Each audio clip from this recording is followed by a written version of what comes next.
Hi everybody, welcome to this week's video. My name's Rebecca of ArtistRebeccaLS. This is the channel where we have fun with art.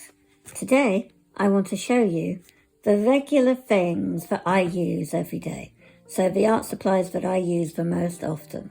Let's go.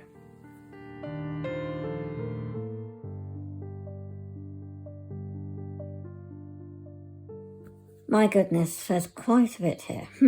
I'll start at the back. Hopefully you can see on camera. I've got the 2 mugs of pencils. These are what I use most often, and I've categorised them. So these are the watercolour pencils. They might have some graphite tint, ink tints, and what else is in there? I think that's mainly it. And probably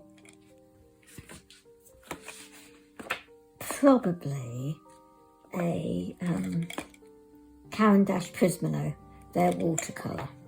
So that's that. Then this other mug, I don't know if you can see, at the back here, just tip it because it's heavy, is full of luminance pencils. They're not water soluble. So the luminance by Caran-d'Ache, the Derwent drawing pencils, a few of those, and then a few Holbein colouring pencils. So that's that there. Then I've got this travel palette thing. You may have seen other YouTubers use it. This is for gouache, and it holds, I think, about 16 colours. And I think I have put this on my channel, and it's really helpful. It keeps it for ages, but I've got to probably refill some. But you can see the squares hold colours. I haven't filled absolutely all of them, but this silicone little gaskety thing is really helpful. You spray it after each use, you know, and before, obviously, to activate your colours. But then you can use this, but remember to clean this afterwards, because if you have a thick layer of paint that dries, it won't close. I tell you that from experience. And I've worked out the locking system. I kept thinking I'd broken it, but you have to really push it down and lock it like so. So there's that, put that there. Then I've got these tubs. These were like face cream tubs or body lotion tubs. And I keep my tubes of gouache, and the other, there's like, what is it? There's 2, because the gouache tubes are like double the size of a watercolour tube, because I get the 5mm ones.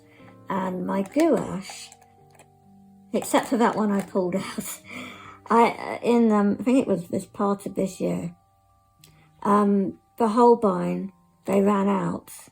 In fact, no, it was last year in the summer. There was no Holbein primary colours in gouache, because I buy the primary.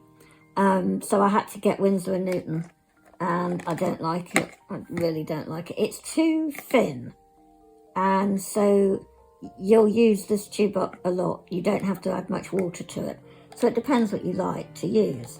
The Holbein are thicker and gummier and more pigmented. So a little goes a long way, and you can add as much more water. I just really prefer the Holbein. They're much better and last a whole lot longer. So because they're bigger tubes, they're 15mm, I have to have 2 pots for those. Then I've got this one pot for the tiny tubes. I'm slowly building up my watercolour tubey collection. And example is like, what's this one? It's sap green. I tend to always have sap green, primary magenta, Payne's grey, neutral tint, cyan, couple of yellows. I think this is permanent yellow light, for example. Things like that. I'll always have a yellow ochre as well. And a brown. I think it was a Van Dyke brown. So then I have, if I move that to one side, this Sendak roll by Peg and All, and I saved 2 months for this. I did not buy it directly from America, otherwise I'd have to have saved about 4 months if I did that, because the tax is another about €36 on top of the price. Now, it is a considered purchase, but I'm so glad I did it, because I can't make anything like this. It would have caused me a lot of stress, a lot of aggro, a lot of hand strain. I'm not capable of doing it. So to have somebody else be able to do it and come up with a design that's really functional, and to use a material that is waterproof, durable, and just perfect for artists is really great. So I use this travel palette because I like to have slim, space saving. I have a small work area, as you can see. So this was from Rosemary & Co., but the company that do these palettes, I've got it on I've done a YouTube video about it. It's Art Toolkit, and this palette is called the Pocket Palette.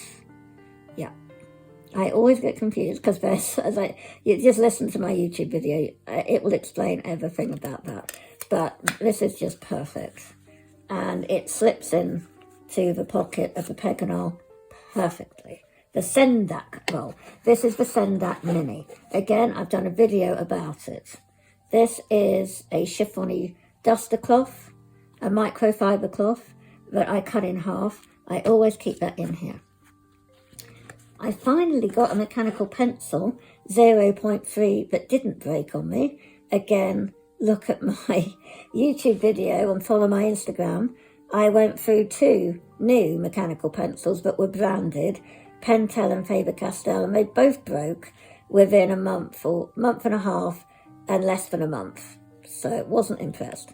This is a Uniball, and we're on to going into the 2nd month, and it's not broken, and it's got a little indicator to tell me what lead grade is in.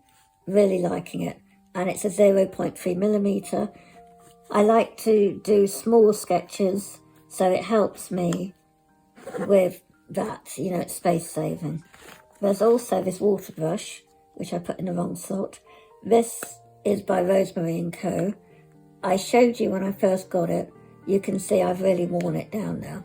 They don't last long, but the Rosemary & Co. one does last longer than all the others I've tried. It's very good for just doing your quick backgrounds if you're doing plein air. Now, I keep an orange Caran d'Ache Supra colour because sometimes I just like to do sketches in orange and not do graphite, if you see what I mean.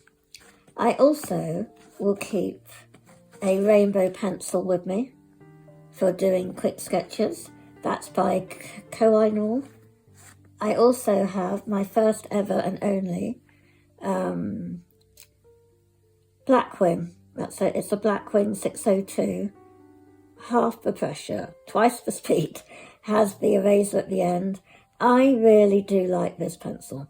It isn't overhyped, and I have done a video about it on my channel. Next to that is I always keep a blending stump. They're always so helpful because I do Conte as well, so I need to be able to blend. And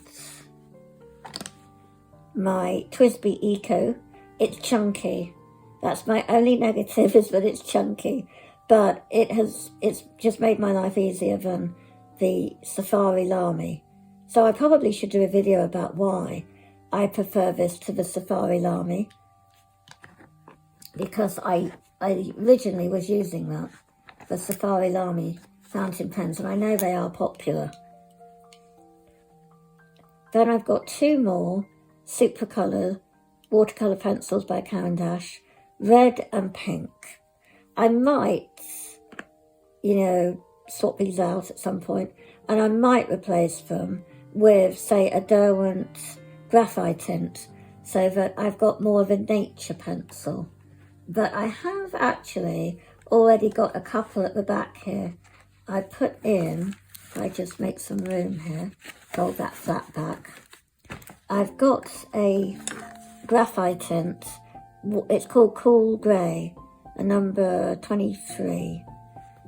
So that's just if I'm doing some light work. And the rest of the Conte pencils, and at the back is just some solid watercolour card that I stuck together, 3 of them, to make it solid. And then obviously in here, I've got things like the, let's see,